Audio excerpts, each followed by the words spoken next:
Selamünaleyküm. Vedine ramlı kopartacaklar. Sifatsiz yığılgan ramlar. Önceki ramlar biz zətib bergen ustağa kımmata düşmüydü. Bu alıcıya kımmat düşerdi. Ramlar bunu etip işlenen ramlar birincide. Samarizlerim kuruluşu içen kısmından 3 tane samariz olgan bir ramga. Bu mümkün emas. Evet, kurulgan kuruluş. İşlenişi notoğru ramlı yığılışı.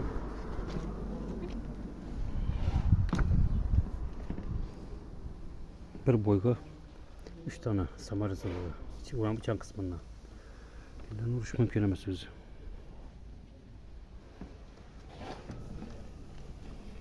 Ramlı storka kısmına gelsek.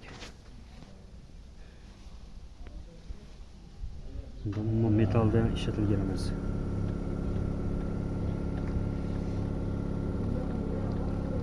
Teçkelerim havada asılıp durdu.